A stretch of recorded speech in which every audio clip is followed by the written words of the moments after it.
Welcome to Z analysis. मैं हूं Alex Joshi. हाल ही में क्या है कि ओपेक कंट्रीज़ ने एक सहमति जताई थी कि हम नवंबर से 20 लाख बैरल प्रतिदिन ऑयल प्रोडक्शन में कटौती करेंगे। अब इसके पीछे रीज़न क्या था कि इन्होंने ये क्यों कहा था और उसके बाद जो बाइडेन ने क्या कहा और इसका क्या रिजल्ट निकलने वाला है वर्ल्ड वाइड, तो हम उन सभी को देखेंगे। तो देखो, ये सबसे पहले ये जानना जरूरी है कि ओपेक कंट्रीज़ ने ये बात कही क्यों थी। ओपेक कंट्रीज़ ने ये बात इसलिए कही थी कि ऑयल प्रोडक्शन में कटौती करने के लिए, जब वेस्टर्न कंट्रीज़ ने यहाँ पर सैंक्शंस लगा दिए थे। किस पर? वेस्टर्न कंट्रीज़ ने सैंक्शन लगा दिए थे रसिया पर कि हम आपसे इतने पैसे में, कि इन्होंने फिक्स रेट कर दी थी कि इतने रुपीज़ में हम आपसे ऑयल खरीदेंगे और उससे ज़्यादा हम आपको पैसे नहीं देंगे। तो अब रसिया ने, आपके दिमाग में ये आएगा कि अब रसिया कहता है कि वेस्टर्न कंट्रीज़ को आप हमसे ऑयल मत खरीदो, हम दूसरे कंट्रीज़ को भेज देंगे। तो उन्होंने क्या किया था कि रसिया पर यह भी पाबंदी लगा दी थी कि हमें जितने में ऑयल आप दोगे उतने में ही, जो वर्ल्ड वाइड जितनी भी बची हुई कंट्रियां हैं उनको भी आपको उतने ही पैसे में देना पड़ेगा। तो इसी को देखते हुए ओपेक कंट्रीज़ ने ये सोच लिया कि अगर इन्होंने रसिया पर ये चीज़ थोप दी है तो कल को ये ओपेक पर भी ये सेंक्शंस लगा सकते हैं कि जितने रुपए में हम तेल खरीदेंगे उतने ही रुपए में तुम्हें वर्ल्ड वाइड तेल बेचना पड़ेगा। अब और कंट्रीज़ क्यों माने वेस्टर्न कंट्रीज़ की बात, इसका भी बड़ा रीज़न है क्योंकि वेस्टर्न का एक ग्रुप है। अब इसमें अमेरिका भी शामिल है। तो जो बची हुई कंट्रियां हैं उनको ज़रूरत पड़ती है वेस्टर्न से भी, अमेरिका से भी बड़ी। तो इस चीज़ को देखते हुए उनको एक चीज़ का डर भी रहता है कि इन्होंने सेंसस लगाया है तो हमें इसके अकॉर्डिंग ही चलना पड़ेगा।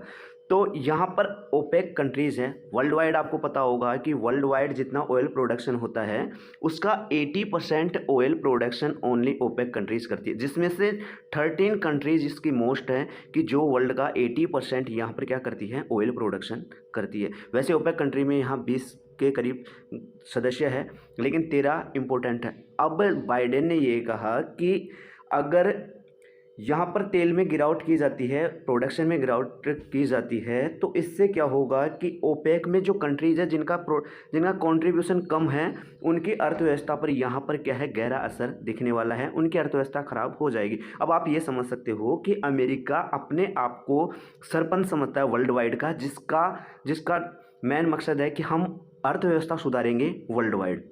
देखो, ऐसा है कुछ नहीं, सब अपना अपना यहाँ पर फ़ायदा देखते हैं। तो ये इनका कहना है कि ओपेक कंट्रीज़ को तेल में यहाँ पर प्रोडक्शन में कटौती नहीं करनी चाहिए, क्योंकि कुछ कंट्रीज ऐसे हैं जो मोस्टली यहाँ पर ऑयल प्रोडक्शन पे ही चलते हैं, तो उनकी इकोनॉमी ख़राब हो जाएगी। अब अमेरिका का यह भी मानना है कि ये सारा किया धराया सब रसिया के इशारों पर हुआ है, तो ये रसिया के कहने पर इन्होंने किया है। जबकि ओपेक कंट्रीज ने साफ कर दिया कि हमने रसिया के कहने पर यहाँ कुछ नहीं किया, हमने हमारी जो कोरोना टाइम पर इकोनॉमी ख़राब हुई थी उसको सुधारने के लिए हम यहाँ पर क्या है, ऑयल प्रोडक्शन में कटौती कर रहे हैं। लेकिन इससे कोई ज़्यादा दिमागधारी अर्थशास्त्री होगा वही दिमाग लगा सकता है कि जब आपके कोविड-19 के समय आपके यहाँ पर क्या है कि अर्थव्यवस्था खराब हुई थी, तो आप ऑयल कटौती करके कैसे अर्थव्यवस्था को सुधार सकते हो वापस। देखो, इसका तो दिमाग लगाना थोड़ा बड़ी कठिन बात है। लेकिन अब अमेरिका चाहता है कि यह वेस्ट ओपेक की एक बड़ी भूल है ऑयल प्रोडक्शन में कटौती करना। क्यों? अमेरिका इससे बौखला गया इस चीज़ को देखते हुए। अमेरिका पर इसका कुछ भी फ़र्क नहीं पड़ने वाला है, क्योंकि इन्होंने कर रखा है पहले से ही बहुत ज़्यादा तेल का स्टॉक इन्होंने कर रखा है। अगर वर्ल्ड वाइड भी अगर ये किसी को सस्ते दामों में तेल बेचना चाहे तो आराम से बेच सकते हैं, लेकिन ऐसा नहीं करेगा। ये अपना खुद का स्टॉक है इनका।